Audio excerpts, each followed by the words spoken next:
गोरई और इगलास, इन 4 थानों में काफ़ी घटनाएं चोरी की हुई थी, जिसमें हमारी टीमें लगी हुई थी, हमारे सीए साहब लगे हुए थे और एसपीआरए साहब इसकी निरंतर मॉनिटरिंग कर रहे थे। तो इन सभी घटनाओं में एक चीज़ कॉमन आई, वो कॉमन चीज़ ये थी कि एक गाड़ी, जिस गाड़ी पे नवीन द गड्डी लिखा हुआ था, वो गाड़ी इन घटना स्थलों में पाई गई, जिनको हमने ट्रेस किया। तो ये सभी घटना स्थलों से भैंस चोरी करके ला रहे थे और ये पर्टिकुलर जो मीट फैक्ट्री है, जो कि रोरावर थाना क्षेत्र में है, फेयर एक्सपो मीट फैक्ट्री, इसमें लाके इसका कटान करा रहे थे। तो ये गाड़ी बरामद की गई है।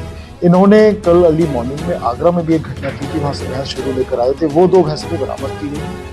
तो इसमें गाड़ी ड्राइवर, साथ ही साथ जो भैंस को चोरी करने वाला चोर बंदे और आदिल, साथ ही साथ इस मीट फैक्ट्री जो fair export PDC meat factory है, जो कि थाना रोरावर क्षेत्र में, इसके 8 कर्मचारी इंक्लूडिंग ऑपरेशन मैनेजर, उनको पुलिस ने गिरफ्तार किया है। टोटल 10 अरेस्टिंग की गई है। साथ ही साथ इस पर्टिकुलर फैक्ट्री को क्राइम सीन माना है और उसमें 70 के लगभग भैंसें अभी हैं, जिनको हम वेरीफाई कर रहे हैं कि उसमें कितनी चोरी की है, क्योंकि लार्ज स्केल स्लॉटरिंग हो रही थी। हमारे जनपद में इतनी घटनाएं लगभग आधा दर्जन घटनाएं पिछले 12 दिन में हुई। आसपास के जनपदों में भी हम चेक कर रहे हैं कि क्या कितनी घटनाएं हो रही और उन घटनाओं का इस फैक्ट्री से संबंध है कि नहीं, वो सब हम लोग वेरीफाई कर रहे हैं। साथ ही साथ इसमें इनका जो भी फाइनेंशियल, इससे उन्होंने फाइनेंशियल गेन किए हैं, उसको भी हम लोग चेक कर रहे हैं। और अगर किसी और की इसमें मिलीभगत निकल के आ रही है, इसको भी हम अच्छे से वेरीफाई करके उसको क्लियर कट इसमें सभी लोगों के खिलाफ हम लोग चार्जशीट करेंगे। सर ऐसी मीट फैक्ट्रियां जो चोरी की भैंसों की खरीदारी करती हैं, उनको स्लॉटर हाउस में काट दिया जाता है, ऐसी फैक्ट्री संचालकों के खिलाफ कितनी कार्रवाई की जाएगी? बिल्कुल कार्रवाई की जाएगी। जितना लेवल पे भी इसमें मिलीभगत पाई जाएगी, संलिप्तता पाई जाएगी, उनके खिलाफ बिल्कुल कार्रवाई की जाएगी। जो पशु हैं, हमारे मिल्च एनिमल्स हैं और हमारी पूरी ग्रामीण इकोनॉमी इनके ऊपर निर्भर करती है। कई लोग मेरे पास आए थे पिछले 12 दिनों में, उन्होंने शिकायत की थी कि सर बहुत ज़्यादा भैंस चोरी हो रही है। उसमें एक पर्टिकुलर किसान की तो लगभग 1.5 लाख की भैंस थी और वो बड़ा दुखी था। तो कम से कम इस वर्कआउट से आने वाली चोरियां रुकेंगी और हमारे किसानों को राहत मिलेगी। साथ ही साथ 107 बीएनएसएस की भी कार्रवाई की जाएगी, तो इनकी संपत्ति और प्रॉपर्टी सब कुछ अच्छी तरीके से जब्त किया जाएगा। कैमरे लगे हुए हैं, तमाम ऐसे वीडियो सामने आते हैं जो मतलब कई तरीके की, जो बच्चे हैं, छोटे बच्चे हैं, उनको पठान करते हैं, तो क्या इसके खिलाफ कोई कार्रवाई? बिल्कुल बेसिकली जहां स्लॉटरिंग हर एक एनिमल की नहीं हो सकती, खास तौर पे छोटे एज के जो बच्चे होते हैं भैंस के, उनकी नहीं हो सकती।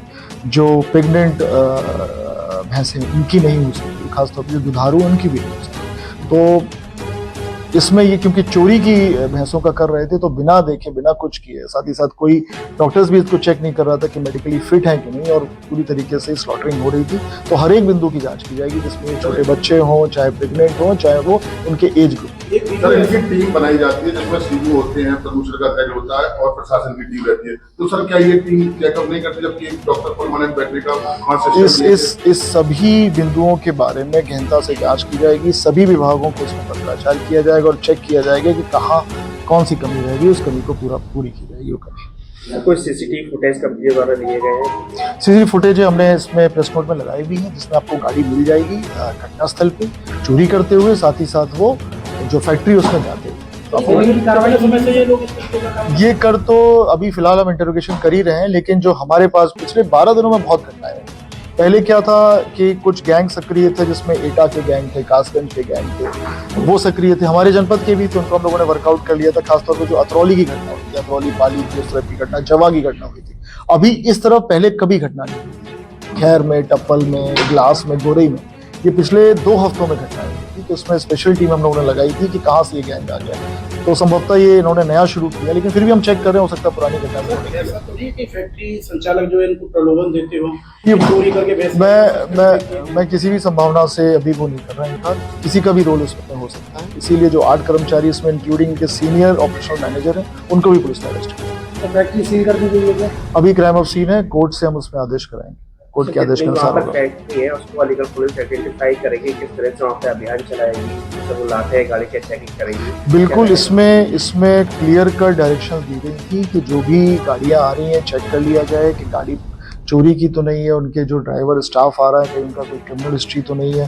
साथ ही साथ जो भी भैंसें गाड़ियों से उतर रही हैं वो कैमरे के सामने उतरे हैं, जिससे क्लियर कट पता चले कितनी भैंसें आई थी, प्रॉपर रजिस्टर में उसका डॉक्यूमेंटेशन हो, जिससे कभी भी पुलिस चेक कर सके कि कहीं इसमें कोई चोरी की गाड़ी तो नहीं है, कहीं कोई क्राइम सीन में गाड़ी इस्तेमाल तो नहीं हो रही है। साथ ही साथ डॉक्टर्स की ड्यूटी जो चेक कर सकें कि वो बफेलो जो पशु है जो जिसके लिए कटान जायज़ है वो मेडिकली फिट है कि नहीं। सबके लिए होना चाहिए था, वो सब चेक किया जाएगा।